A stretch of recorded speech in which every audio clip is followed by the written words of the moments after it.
ಏನು ಪ್ರೀತಮ್ ತಾಯಿ ನಮ್ಮ ಜೊತೆಗಿದ್ದಾರೆ, ಮಾತಾಡ್ಸ್ಲಿಕ್ಕೆ ಅವ್ರು ಮಾತಾಡ್ಸೋಣ. ಅಮ್ಮ, ಆ ಗಳಿಗೆ ತುಂಬ ನೋವಿನಲ್ಲಿದ್ದರೆ, ತುಂಬ ಸಂಕಷ್ಟ ಇತ್ತು ಎಲ್ಲರಿಗೆ, ಇಡೀ ಕುಟುಂಬಕ್ಕೆ. ಅದ್ರ ಜೊತೆಗೆ ನಿಮ್ಮ ಮಗನ ಪರೀಕ್ಷೆ ಕೂಡ ಇತ್ತು. ಒಂದು ಕಡೆ ಗಂಡ ಎಲ್ಲ ಕಳ್ಕೊಂಡಿದ್ರಿ, ಮತ್ತೊಂದು ಕಡೆ ನಿಮ್ಮ ಮಗನ ಪರೀಕ್ಷೆ ಇತ್ತು. ಇದೆಲ್ಲ ಹೇಗೆ ಆಯಿತು ಅಂತ ಕೆಲಸ? ನಿಮ್ಮ ಮಗ ಪರೀಕ್ಷೆ ಬರೆದು ಹೇಗೆ ಇವತ್ತು ಪಾಸ್ ಕೂಡ ಆಗಿದ್ದಾನೆ, ತುಂಬ ನಿಮಗೆ ಹೆಮ್ಮೆ ಅನಿಸ್ತಾ ಇದೆ ಅಂತ? ಹೆಲ್ಪ್ ಮಾಡಿದ್ದಾರೆ ಸರ್, ಎಲ್ಲ ಸರ್ಗಳು, ಬಿ ಒ ಸಾರು, ಅವರು ಸ್ಕೂಲ್ ಸರ್ಗಳೆಲ್ಲ ಹೆಲ್ಪ್ ಮಾಡಿದ್ದಾರೆ.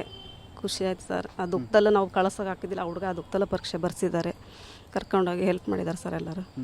ಅಂದರೆ ನಿಮ್ಮ ಮನಸ್ಥಿತಿ ಹೇಗಿತ್ತು ಅಂದರೆ, ಆ ದಿವಸದ ಆ ಸಂದರ್ಭದಲ್ಲಿ ನೀವು ಪರೀಕ್ಷೆ ಬರಲಿಕ್ಕೆ ಕಳಿಸಿರಲಿಲ್ಲ, ಆ ಹುಡುಗ ತುಂಬ ನೊಂದ್ಕೊಂಡಿದ್ದ, ನೀವು ನೊಂದ್ಕೊಂಡಿದ್ರಿ, ಆ ಪರಿಸ್ಥಿತಿ ಹೇಗಿತ್ತದಮ್ಮ? ಪರಿಸ್ಥಿತಿಯಲ್ಲಿ ಕಳ್ಸೋಕೆ ಆಗ್ತಿರಲಿಲ್ಲ ಸರ್. ಧೈರ್ಯ ತುಂಬಿ ಕರ್ಕೊಂಡೋಗಿ, ನಮಗೂ ಧೈರ್ಯ ಹೇಳಿ ಕರ್ಕೊಂಡೋಗಿದ್ದಾರೆ.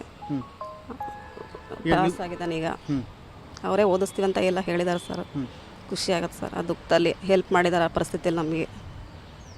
ಈ ಸರ್ಕಾರಿ ಶಾಲೆಯ ವಿದ್ಯಾರ್ಥಿಯವನು ಒಂದು ಸಲ ಏನಾದರೂ ಹೆಚ್ಚು ಕಡಿಮೆ ವಿದ್ಯಾಭ್ಯಾಸ ಆಗಿಬಿಡುತ್ತೆ, ಮತ್ತೆ ಅವ್ನು ಓದೋಕ್ಕಾಗಲ್ಲ.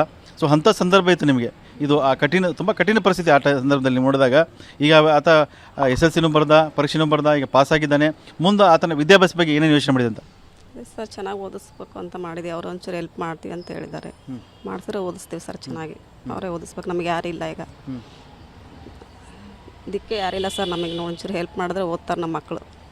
ಇನ್ನು ಯಾರು ನಮಗೆ ಕೇರ್ ಮಾಡೋರು ಯಾರಿಲ್ಲ ಸರ್ ಮನೆಯಲ್ಲಿ.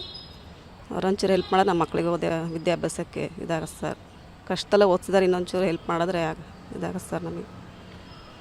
ಸಹಜವಾಗಿ ಕೂಡ ಈಗ ವಿದ್ಯಾರ್ಥಿ ಇದ್ದಾನೆ, ಆ ವಿದ್ಯಾರ್ಥಿ ವಿದ್ಯಾಭ್ಯಾಸ ಆಗಬೇಕು. ನೀವು ತುಂಬ ಬಡತನ ಕೂಡ ಇದೆ, ಆ ಬಡತನ ಇದೆ. ಆ ಬಡತನ ನಡುವೆ ನೀವು ವಿದ್ಯಾಭ್ಯಾಸ ಮಾಡೋಕ್ಕಾಗಲ್ಲ. ಸೊ ಸರ್ಕಾರ ಸಹಾಯ ಆಗಬೇಕಾಗಿದೆ, ಇಲಾಖೆ ಸಹಾಯ ಮಾಡಬೇಕಾಗಿದೆ. ಸರ್ಕಾರ ಸಹಾಯ ಮಾಡಬೇಕಾಗಿತ್ತು ಸರ್. ಇನ್ನು ಓದಿಸೋರು ನಮ್ಮ ಮನೇಲಿ ಯಾರು ಅಂತ ಇದು ಮಾಡೋರು ಇಲ್ಲ, ನಮ್ಮ ತವ್ರ ಮನೇಲಿ ಯಾರೂ ಇಲ್ಲ ಸರ್. ಮನೆಯಲ್ಲೂ ಯಾರು ಇನ್ನು ದುಡಿಮೆ ಮಾಡೋರು ಯಾರು ಇಲ್ಲ. ಹೋದರೆ ನಾನೇ ಹೋಗ್ಬೇಕು ಸರ್ ಅಷ್ಟೇ. ಹೆಲ್ಪ್ ಆದರೆ ಒಂಚೂರು ಮಕ್ಕಳಿಗೆ ಓದಿಸಿದ್ರೆ ಸಹಾಯ ಮಾಡೋದು ಸಾಕು ಸರ್.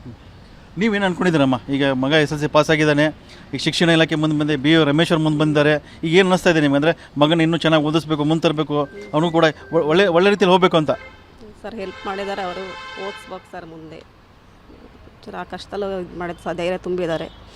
ಇನ್ನೂ ಧೈರ್ಯ ಕೊಟ್ಟಿದ್ದಾರೆ, ಓದಿಸ್ತಾರೆ ಅಂತ ಹೇಳಿದ್ದಾರೆ. ಅದೇ ಒಂಚೂರು ಸಮಾಧಾನ ಸರ್. ಓಕೆ, ಇದು ಪ್ರೀತಮ್ಮರ ತಾಯಿ ಮಾತು. ಗಂಡನ ಕಳ್ಕೊಂಡಿದ್ದೆ, ತುಂಬ ಕಷ್ಟದಲ್ಲಿದ್ದೆ, ತುಂಬ ನೋವಿನಲ್ಲಿದ್ದೆ. ಆ ಸಂದರ್ಭದಲ್ಲಿ ರಮೇಶ್ವರ್ ಬರ್ತಾರೆ, ಧೈರ್ಯ ತುಂಬ್ತಾರೆ.